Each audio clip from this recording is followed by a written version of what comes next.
All right, here we are in New Mexico. We've got one gentleman here that needs no introduction to this audience. It's finally a reality. The Institute, the North American Historical Preservation and Research Institute. Now, you all know how that we have, yes, all but preached preservation of artifacts, how that it is our heritage, the heritage of this nation and people from many other nations. And that preservation is just foremost in this generation.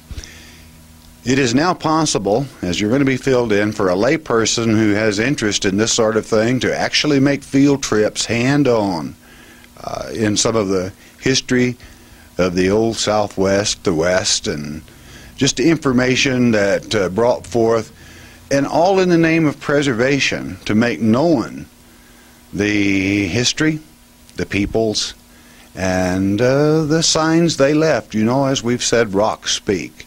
So, without further introduction, Gene Ballinger, you're all familiar with. We've done a lot of work in the field. I'm going to turn this just over to him and let him tell you about the Institute. Gene, thanks for having us back, and we appreciate it. And tell the folks what you're doing here. Thank you, Arnold, very much. Folks, we worked for quite a while to get a program put together. It's come a long way. We have a long way to go yet. Our program is very basic. We're dealing with an attempt to preserve, record, and keep, for everyone's interest and everyone's edification, if you want to call it that, those things which are important to us as a people, and also important to keeping a track record of what has been, in order perhaps to know what will be. We're very fortunate to be able to make record, photograph, record, map, and keep track of many of the historical sites, many of the prehistorical sites, petroglyphs, pictographs, historical areas both in contemporary times and ancient times, and in doing so make it so that everybody can enjoy it instead of being what academia considers their own personal ground. This belongs to all of the people, and therefore is something we want all of the people to be aware of, but in a sense of preservation always. I would like very much to introduce you to Alex Apostolidis. Alex is, we like to call him our staff archaeologist. He helps us in a great many ways.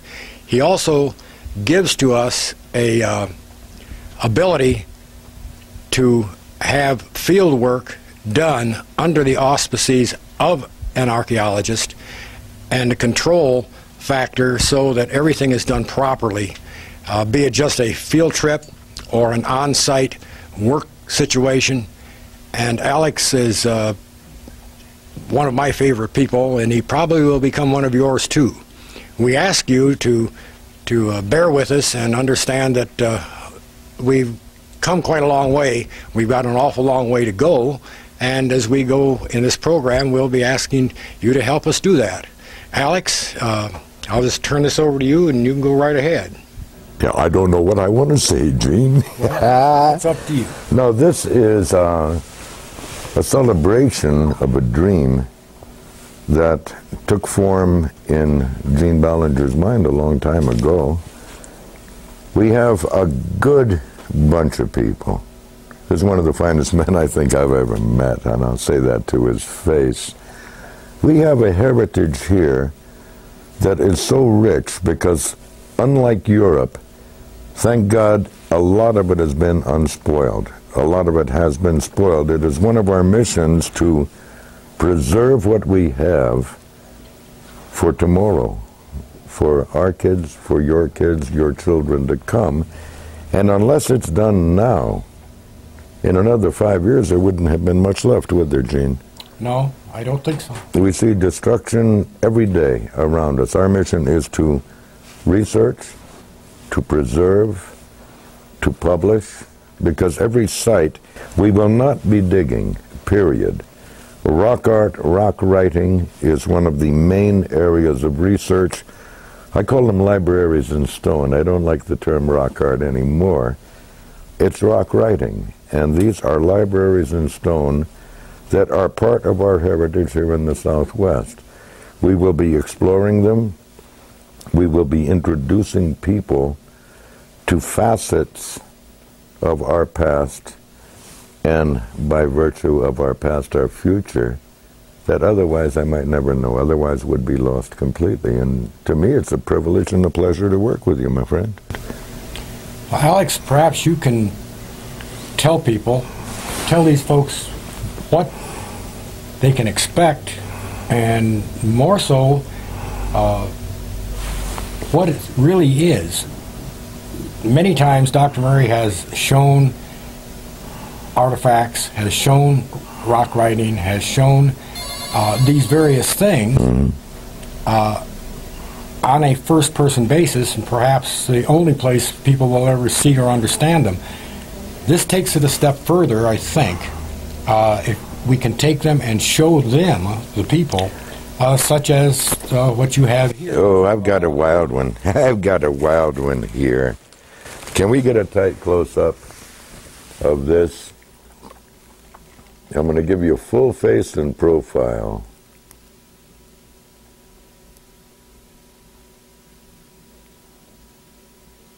Got it in tight. All right, now I'm going to do a profile.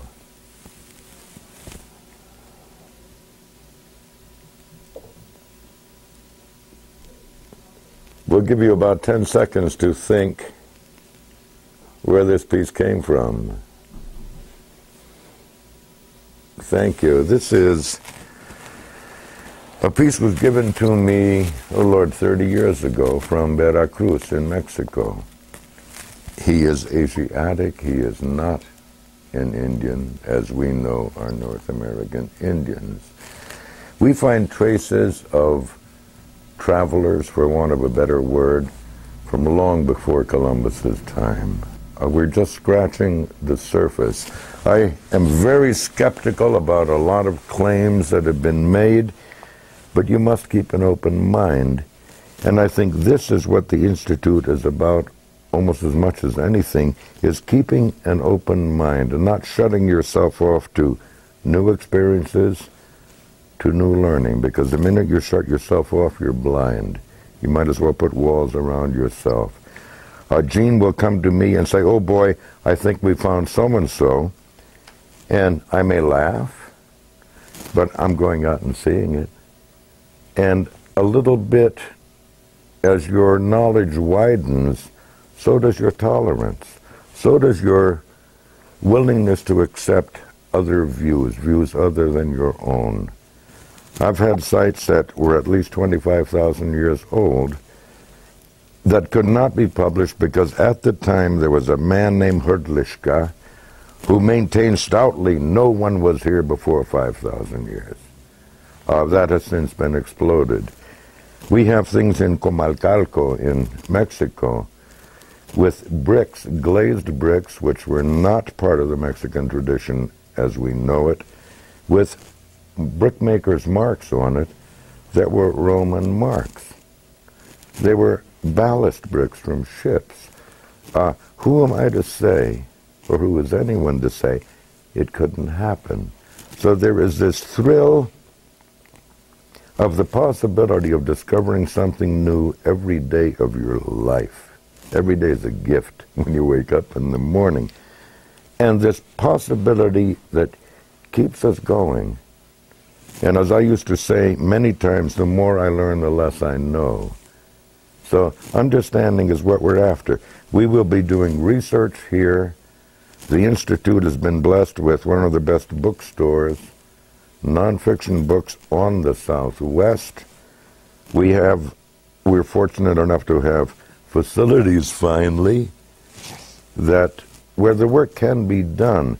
We will be taking field trips. A lot of them will be day trips. Some will be 2 days. Some will be 10 days the minute the weather gets good. But each one will be a learning experience for you as much as for us. The ones who cannot come to Hats to join us on the field trips and the workshops we'll be having can share vicariously through publications, through videos such as the one you're watching right now. And I've just about dried up. I'll turn it over to you, my friend. Well, Alex, I guess I'll have to carry the ball from here. I guess you will. We'll walk you around our facility, through the bookstore, through our infant research facility. We'd like you to know that everyone here is a volunteer. We don't have any paid employees. We don't have anyone, including ourselves, that draw a dime from this. You're giving new meaning to the word nonprofit. This is true nonprofit. We've had a real rough time getting the books that people have asked for, very simply because everybody wants to change history. You can't change history, and as it turns out, we've been able to, by hook and crook and help of a lot of people across the country, gather about 1,100 nonfiction titles, all new books, and we get a few more every month. We publish a book list each month, and in it, with our newsletter, which we call a news magazine, which is the institute, which hopefully Dr. Murray can tell you about later, we'd like you to get a copy because it tells you just really what we're all about. We have a lot of things we'd like to do, and I guess that's the wish list. We have a major interest in our youth. If our kids can know what it's really all about, instead of, especially in the urban areas, being involved in drugs, being involved in gangs, being involved in all of those things which do nothing but ruin them, if they can be as lucky as we are in living in a rural area of farms and ranches and mountains and hunting and fishing and all of those things God gave us, if we can take the kids out of the cities and put them in our living areas and go and do the things we do, take them to the forest, take them to the historical sites, take them to the archaeological areas. Alex is wonderful with kids. I think we all are. You just see an amazing turnaround. Well, one day is enough to change a life. Really? They actually believe, we've had children, youngsters, teenagers tell us that they thought that the eggs came from the store, and so did the milk. They'd never seen game in the wild. They'd never seen a wild river. They never saw any of these things, much less to have an archaeological site explained to them in reality. They just never did it. That's part of our program.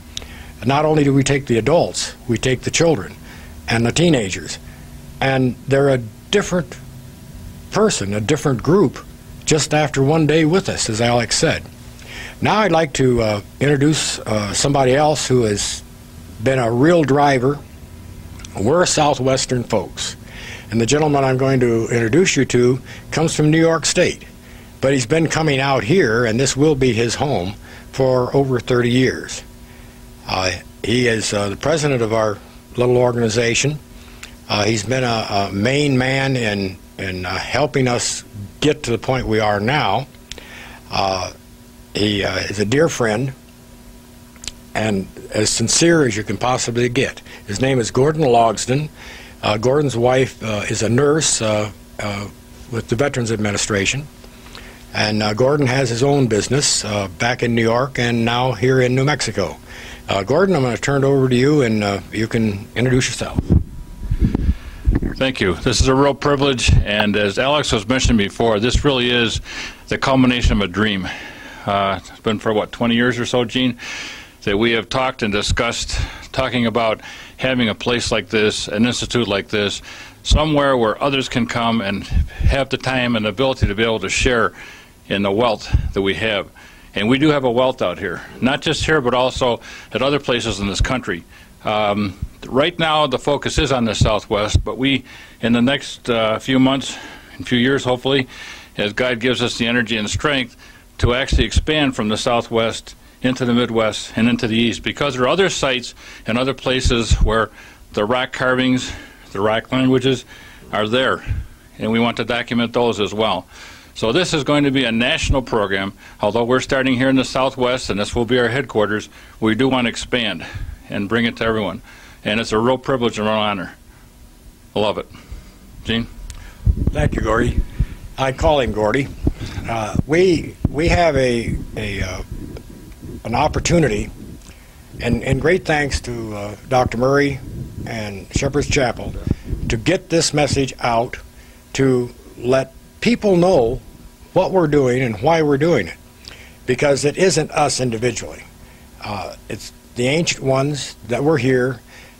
They call them the Anasazi, but Anasazi doesn't mean anything except the ancient ones. Major questions about who they were. But we have contemporary history, and our contemporary history deals with our Native American Indian. It deals with our ranchers, the early trappers, the miners, the prospectors, even treasure hunting, which is somewhat of a dirty word. Please consider what the Spanish were doing when they came to the New World. They were treasure hunting. Cortez was treasure hunting. The church was treasure hunting for souls. There is a wealth of background to the fact that they came to this country for material wealth as well as other things.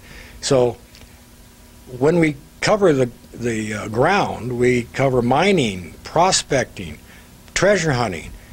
We deal with history as it really is, not what somebody wants to make up in a TV movie. We're dealing with the hardships, the realities, our ranchers, our farmers, the immigrants, those who came and those who fought them, rightfully so in most cases, our Native Americans. All of this is part of our life, part of our history, and part of our heritage. And the Institute is primarily interested in preserving our culture, our heritage, our history, and what it really is all about, Gene, not what's made up. Gene, I think we're doubly blessed here in the Southwest in that yesterday is closer to us here than it is almost anywhere else in the country. Yesterday is very much alive here today. It's not something in a book. It's not a cracked bell in Philadelphia. It is something you can see and taste and feel. You bet. So our yesterdays are close, very close to us, and we are lucky in that. We can today yet go to the places these people were. We can still go to the old stagecoach trails. They're still here. Almost untouched. Almost untouched. Yeah. And we do not tell anyone where a location is. This has been one of Dr. Murray's pet projects, to not tell people where things are and yet show them, because unfortunately they will destroy, they will trash such areas. We are very fortunate to have the assistance and the support of our ranching community in our Southwest, not just in New Mexico, because their land in many cases is private and not open to the public. And yet we are able to get into that area, whatever area it may be, on that private land, because the ranchers know that we will never divulge the secret. And bring to the people, and in many cases take people with us, because they know they must never destroy or ruin the pristine areas we go to. What's that old classic thing of take only photographs, leave only footprints? Yes, and we've done that with a vengeance, and protected our sources and protected our locations, and in so doing have been able to show people and take people to things that they never ever would see otherwise. Well, the good thing about the Institute too is that we can share these things with you through print and film and video. Yes. Because 9 out of 10 people are never going to leave sidewalk in their lives. We're lucky enough to be able to, but blessed enough to be able to bring back, share where we've been and what we've done. Opening other doors, in effect. So, well, it's a situation we're in now, where we are asking the viewing audience, asking people to share with us, help us if they can, understand what we're trying to do, and really to join us. Yes. We want them to be a part of it, both as in the youth side of it and in the adult side of it. We've gotten to a situation where even some of the publishers are publishing books again that haven't been published in 30 and 40 and 50 and 75 years, which deal first-hand accounts of what happened with them. And when you see that against what you see in a television program, I'm talking about the fiction stuff, you find out that it wasn't the same. We love our work, I guess you know that, and it's a labor of love, which we're hoping that other folks will enjoy as much as we do. We'd like to show you around our bookstore, which is much more than that, and our offices. Phyllis, my wife, is the honcho of this part of things. We'd also like to take a moment to show you some of the other portions of the facility. We were fortunate enough to obtain this from some people who were moving out of state. We didn't have the money, but they wanted to sell the place, and so they said, look, if you can just make the monthly payments with no down payment, you've got a deal. And all of the maintenance work, all of the painting, all of the everything that has been done here, and our vehicles in the field, we've done ourselves. There has not been one iota of anything else, no other outside assistance, no other outside income. We put her together ourselves. And I would like to say, because I know people who have watched Dr. Murray for these many years, we're privileged to be up at Los Animas Canyon when Dr. Murray did the documentary on the cavalry grave sites. I'd like you to know now, thanks to the efforts of many, particularly Dr. Murray, that site is preserved forever, and so is the property, and it will never be in the public domain. It is private and will always remain so. And with that, we'd like to kind of show you around the rest of the place. Great. Okay, we're in the center of the bookstore now, and our offices. I'd like to introduce you to Jerry Cheatham. Jerry is affiliated with us. He'll kind of explain his circumstances, and he has something to show you that directly relates to what Alex said about history being closer to us than to most people and most parts of the country. Jerry, I'll just turn it over to you now. Okay, thank you, Gene. I met Gene in about 1992, early in the Victoria Peak project. Gene has been a supporter and has a great deal of background knowledge about this story in itself. That's how I came to know Gene, and I've been associated with him for all of these years. I particularly became excited when I realized that Gene was going to finally be able to pull this thing together and create the institute that we now have here to deal with the history and so forth of this part of the country. As Alex mentioned a while ago, there's a lot of wonderful history in this part of the country, and I'd like to share a little bit of it with you now. In 1937, Milton E. Docknallis and my grandmother, Babe, went into a very remote area called the Hembrio Basin in central New Mexico, which is now part of the White Sands Missile Range. Doc, as he explored the caverns under Victoria Peak, he found a variety of things there, a lot of old artifacts and so forth, and one of them was this sword that Doc brought out. When he brought it out, it was encrusted with a lot of cave coral and rust and so forth. He gave it to my grandmother Babe and to my mother. And they spent a couple of days soaking this with lard to break off the cave coral and so forth, and then finally to be able to remove the sword from the scabbard.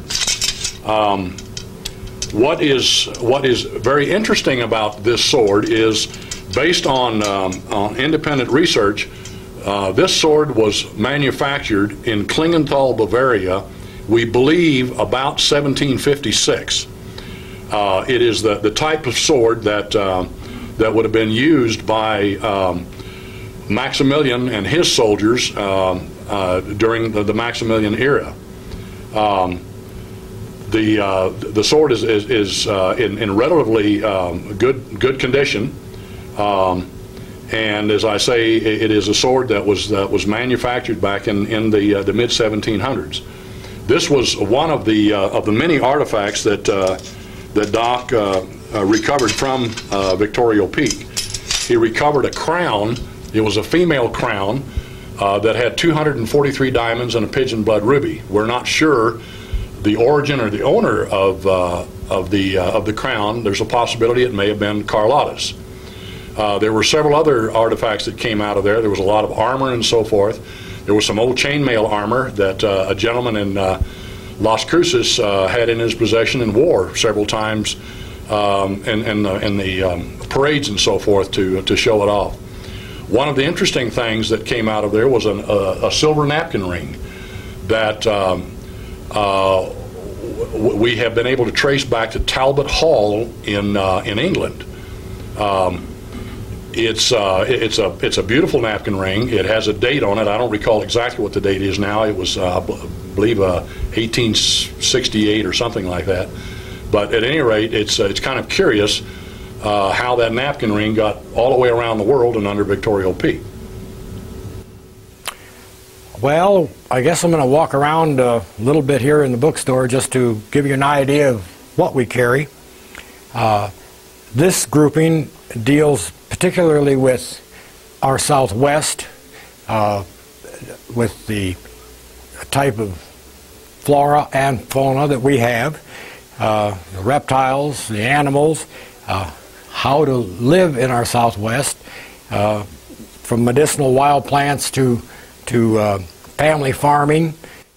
As you well know, we're a rather arid country, so we also talk about the types of land that we have and everything that relates to this part of the country that's possible. We don't carry any nonfiction, and we then go over to what we consider general history, which has everything from frontier history to outlaws to ranching to literally everything that involves our Southwest. We carry several books which were very difficult to get on the women of the West when the West was first opened up.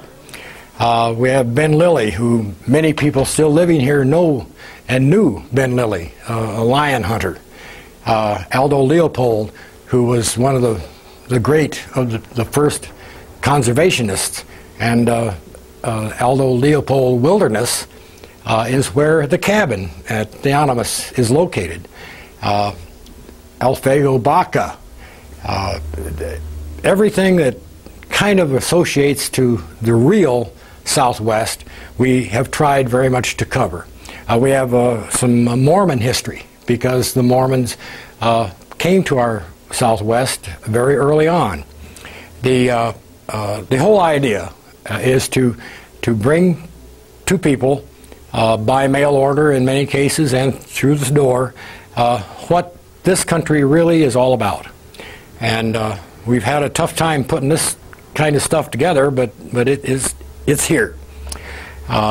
We have a lot of Western history as it relates to the military phases of the Indian Wars. We have the Civil War in the West. A lot of people don't even realize there was a Civil War in the West, but there was. And we carry publications on that. And we go from that to the Buffalo Soldiers, to the Black Presence in the West, which was a major factor in the late 1800s. And then we go from that to bottles and recipes and collectibles, literally everything that deals with it. We also have photography and paintings done by local artists, because this is part of our heritage and our culture. Both the Anglo and Hispanic, there's our American Indian. We try, to that degree possible, to have all of the cultures that we're so interested in must be preserved, represented within the Institute. The income off of all of these things go to pay for the research and field work that we do. And as we go down through the list, you'll find something that'll meet everyone's fancy, I believe. And in this section, we deal on a modern level with our not only our ranchers, who don't need too much of it, but the folks who own horses and livestock who are not actually in the full-time ranching business. Everything from calf roping to horsemanship to reining and starting colts. But then we go to the cowboy, and one of the most read books around is Cow Chips Aren't for Dipping. And it's a funny book, but it's very true. The Last Cowboys, history of the cowboy in the eastern part of New Mexico. The Youngest Drover, a young man who, his first time out, went on a cattle drive.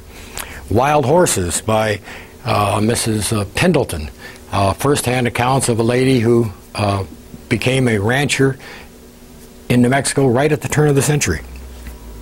Then we go to rock art, which isn't rock art at all, but rock writing, and we have Dr. Barry Fell's America BC, rock art symbols, Bandelier National Forest, National Monument, a guide, and you'll notice that the word rock art appears many times when it isn't rock art. We also have Gloria Farley's In Plain Sight. We have the Memory. We have America's Ancient Treasures, the Ancient People of the American Southwest, Sacred Images. We have The Rocks Begin to Speak, which is written by a Native American Indian about Native American Indian rock writing. The type of material, everything from barbed wire to a new series of books called Adobe Angels, which are true ghost stories of Albuquerque, Las Cruces, and southern New Mexico, Santa Fe, and Taos. They're entertaining. Draw your own conclusions, of course. And it's the type of material that you're just not going to find anywhere else. At least we pride ourselves in thinking so. We're over in a section which deals with mining, prospecting, and historical research of kind of a hands-on type. And this is called an electrostatic concentrator. It's actually a processor for ore, placer, for gold prospecting. And we have rocks and minerals and displays of a type, dealing with the type of material that you find in this part of the country. Something a lot of people are familiar with, but we have lots of out in this country, is petrified wood. What is better known as Apache tears. And of course, fool's gold. There's lots of fool's gold. And one thing that Phyllis brought up, she runs this show. Although people may not be aware of it, in the Bible are references again and again and again to certain types of gems and certain types of minerals. And these are rocks, generally. And we were able to obtain a display of gems and minerals of the Bible. They're just the types, part of 15 in this case, 15 different minerals and rocks that are mentioned in the Bible that are in a display, very inexpensive. And coupled with this, she was able to find a book, Bible Plants for American Gardens, which deals with plants that are found easily planted anywhere in the country that are mentioned in the Bible also. And she thought that this nice little combination would be a great stocking stuffer or a gift, especially to children. But this deals with, although we're talking about the Bible here, we're talking about rocks and gems and stones and prospecting. So they all kind of fall together.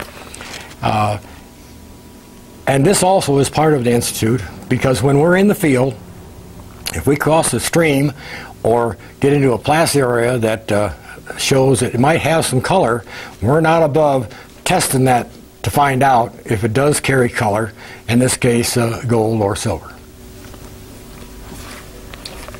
Will people be able to be taught how to pan while you're... You bet. We'll be happy to show them how to pan, and we don't do any mining, but prospecting and using a gold pan or that sort of thing, you bet. We'll be happy to show them how.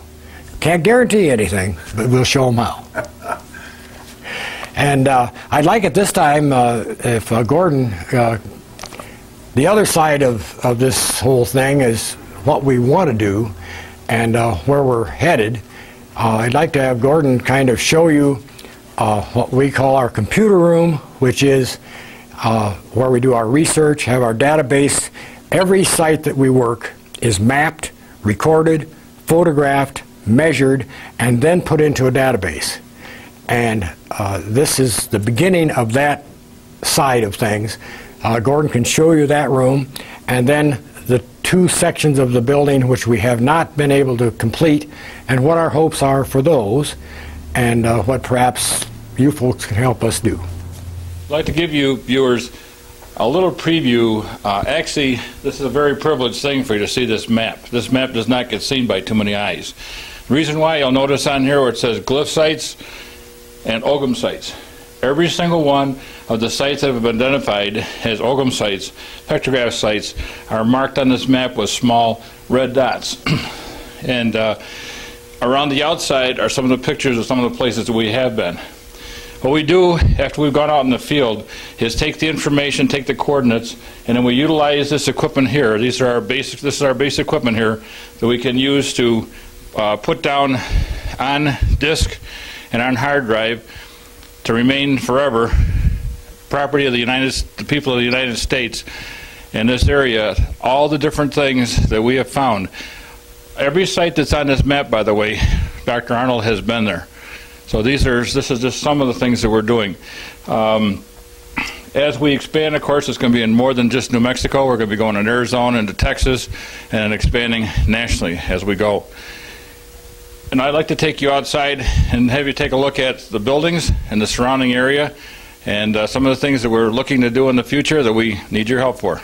I'm sure I heard you correctly. It's not the property of the U.S. government. No, the U.S. people. You bet. Yes, sir. Absolutely. Yes, sir. Mm-hmm. We're standing in the courtyard between the two buildings. As you can see, the building to the right is the one that needs to have the repair and the attention given to it. The roof needs to be repaired.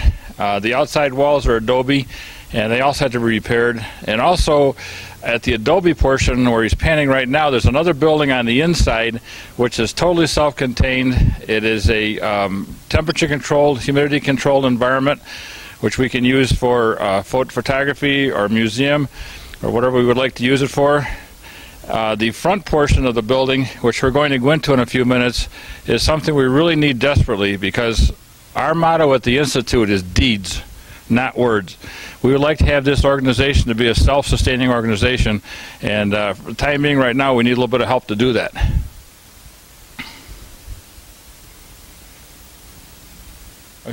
I'm standing in the doorway of a room that's 38 by 27 wide. This area here is what we want to rehabilitate. There's some leaks, of course, in the roof, as you can see from the outside. It's obvious. There's probably a leak or two here. We'd like to get this fixed up, set up so we can move a lot of the things that we have in the bookstore, which would be more towards the supplies and that people will be looking for, into this area here, so we can expand it and, of course, make it so that it helps to have the Institute itself become a self-sustaining organization so we can continue this work. This is where we want to have our press room, where we're going to actually be able to do our own publishing. At the present time, we have to send the publishing out, of course. We'd like to keep everything in-house. So this portion here is going to be either one of two things. Give me the dark room here or our printing room, because we have two rooms that are identical. The room that we're in right now was a hatchery at one time, so it's very well built and it's apropos for our needs. If you'd like to follow me here.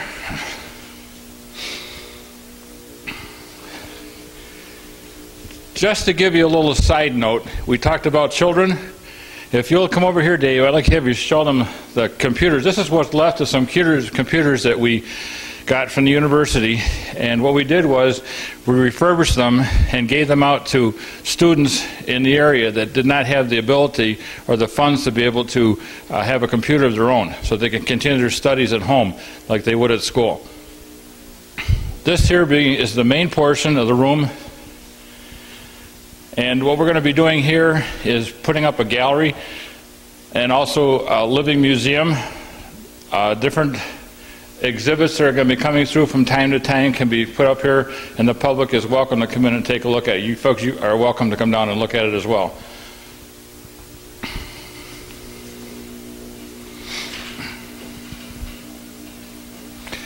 Also in this room, we'll be doing classrooms, doing our on-hands work as far as being able to give some pertinent instructions before the field trips, and then go from this area here right directly out to the field. It's going to be very exciting. We're in what we call the war room. This is where all the decisions, good, bad, or indifferent, are made. You'll see our mapping, and we use these maps on a daily basis. And the computer systems here do our basic work for us. And in closing, I'd like to thank everyone for watching. I thank Dr. Murray and the Shepherd's Chapel crew for coming out here again and helping us. We're asking for some help, but nothing for nothing. I'd like to be able to send you a copy of our Institute newsletter. We call it News Magazine. It's actually in tabloid format.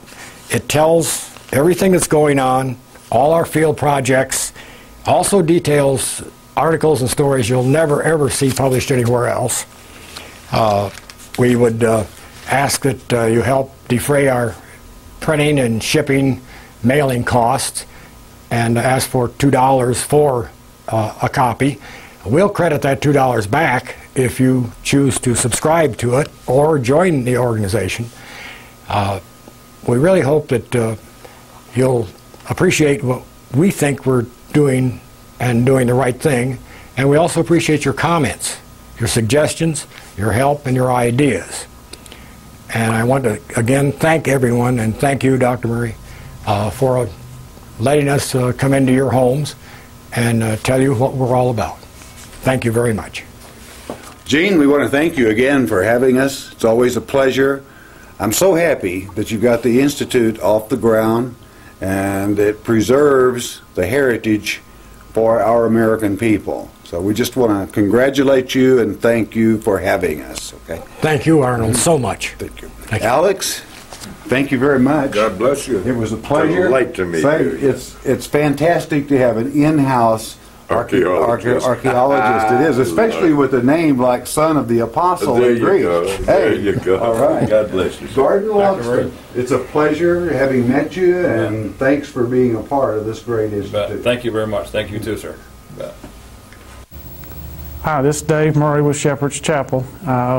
We have received numerous requests of people wanting to go on documentaries with us, and due to the airplane size and load, yeah, we're limited with our crew and equipment that we take along.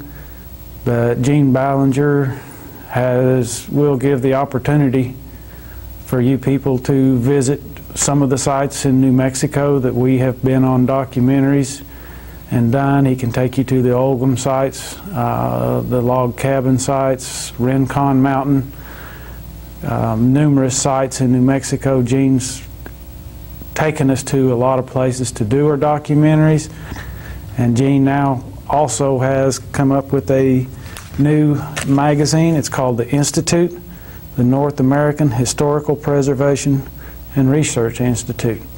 And you can contact Gene Ballinger at the number provided at the end of the program. He will be able to take you into a lot of these sites, and as well, he is starting the new organization, the Institute, which has a paper that he has a special offer on at the end of the program. I would introduce you to the magazine as well as the bookstore that you saw earlier in the documentary, and he makes these books available to you through his new magazine subscription. Let's take this time to go visit some of the sites that Pastor Murray has been taken to by Gene Ballinger. These are places that you can actually go yourself.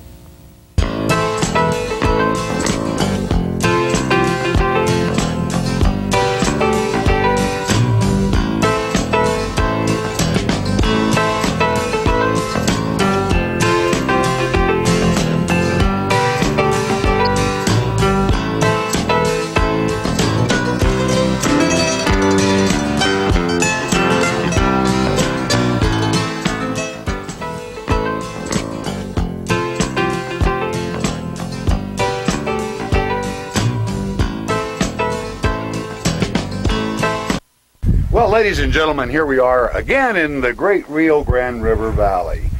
Great state of New Mexico, and someone I want to introduce to you. Fred, thank you very much for having us out today. Thank you. And you've got a story that we want to hear, and I'd like for you to share it with the people, if you would. I'll be happy to. All right. We're here at San Miguel at a Celtic site that has a large number of petroglyphs on various boulders. I believe it was a fertility site. Dr. Murray is here to verify that or not, and I usually like to start at this point of rocks here, where you can see two symbols, look like turtles, and a look symbol.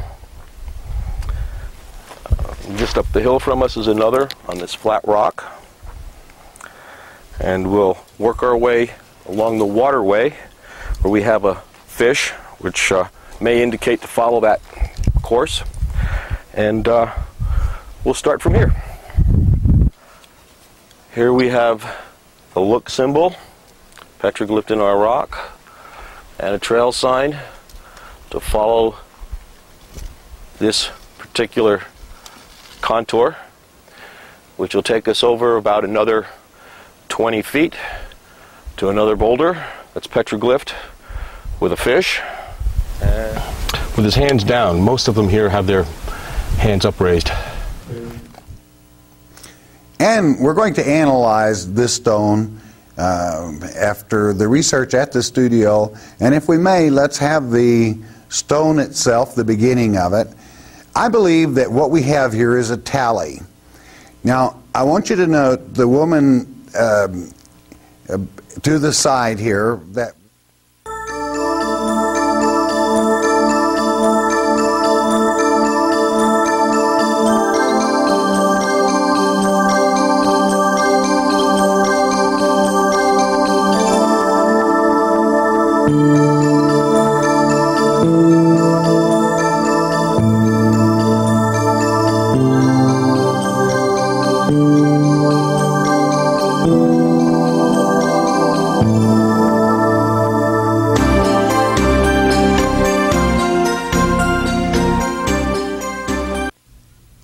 All right, good day to you. We're going to go on a little trip today. We're going to go back to New Mexico. We will be off the regular course of the Rio Grande, but yet very near that same valley without giving a location in which the Rio Grande runs. As a matter of fact, we'll be within that region. The travelers that travel the Rio Grande. It is so sad that our American history, as we teach young people that Columbus discovered America, can be disproven so easily by anyone that uses a little bit of common sense and reads the signs that were left by the travelers in ancient times. And we're very blessed that these petroglyphs that we'll be looking at today and pictographs are from ancient times, really ancient. Probably most of them could be fixed to anywhere from 100 to 400 BC, somewhere in that area. We're going to sweep up to a petroglyph just above us here. You're going to note first that we have a larger character on the left of the panel, and you'll notice that both hands are upraised with palms open, which means he is praying or seeking protection or guidance from a higher power. And you will note also, very dim to see, but a man sitting on what would look like a bench, but if you look closer, you see the tier, which makes it a temple. And then you'll understand why with his hand upraised and open. And note his head in particular. Note the circles there. That's always considered in petroglyphs divine. So we see that we have a petroglyph probably of worship. Now we're going to move right down below that. You will note what looks like two crosses, which would not seem to ply in, certainly not at this time. But look at the man, and then note the steps up. And then you see the three panels. Okay, we have an interesting panel here. I'm going to go to the top, which is with the dots, which would be spots, would show a young animal. It could be an antelope, a deer. We'll leave that to your own mind, which would mean what? Well, there was game in this area. And an animal here made probably by a different hand at a different time. And this is what is most interesting. I want to call your mind to these ships. I'm going to draw a line here of so. But at the same time, we have an animal. We have what could be a tree. But many times I'm going to take as an example the Celtic ships, where usually there is a bird, which this doesn't happen to be a bird. All right, again, in the field, we have a fascinating find here. Let's talk about people for a moment. The Carthaginians were dispelled from Carthage about 800 BC. That is to say, they were there about 800 BC. The things people worship, they take with them. So we can rest assured that as they make their migrations, they're going to take their gods with them, just as we as Christians would not think of traveling usually without saying, Father, watch over me in His name. So, and when people are far away from home, and when there are dangers, and perhaps even the wonder if they will ever see their loved ones again, naturally, they turn back to that thing that they have faith in. That is just natural, a very natural thing among human beings.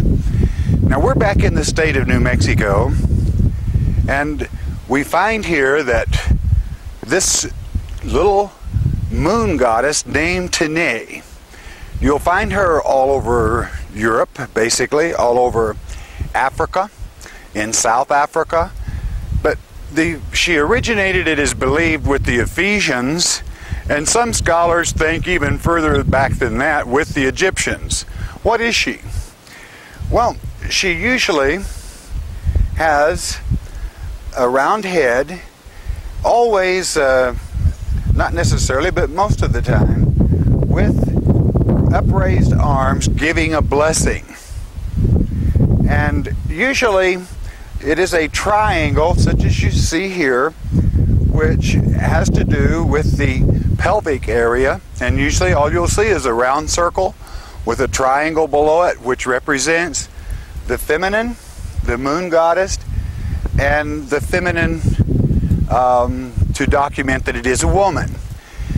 Her name Tene, and she is called other names in other countries, but most people know her as Tene.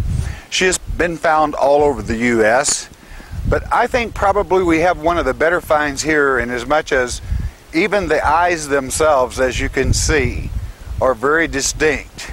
And whether you can see it or make it up, we have three. Oftentimes there is a part moon and then the sun, which means she being the mother of moon goddess, wife of the father sun in most mythology and in most religions. But we have three here, which is the moon, the sun, and the sun always being the greater. And what is the third? I would not know, but we could say the earth, for which is the completeness of the conception of the sun's rays on Mother Earth, bringing forth light.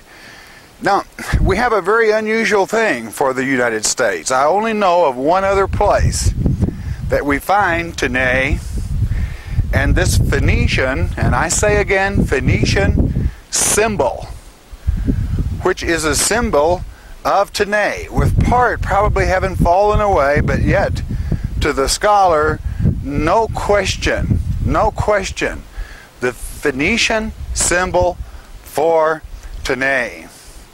And look at this, right beside it. We have another very unusual thing.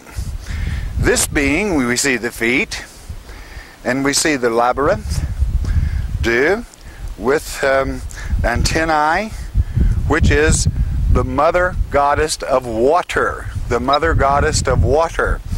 And the place we are in, over this particular place and any other spiral found, labyrinth or spiral, by using a method of discerning running water underneath, which is what this symbolizes, it is there.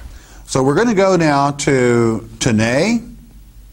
The reason we can document that it is Celtic is the Ogham below, that can definitely be read. That's what I'm saying, can definitely be read. In Ogham, we have the letters B, in. And in the Celtic form, they call Tene Bayane, Bayanu, some might pronounce it. That is Tene in the Celtic language. We hope that you would take this opportunity to contact Gene, check with him, see how to get with him to go to some or all of these sites, whatever you have time for. Gene Ballinger would like to make available to you the Institute magazine. You can write Gene at P.O. Box 813, Hatch, New Mexico 87937.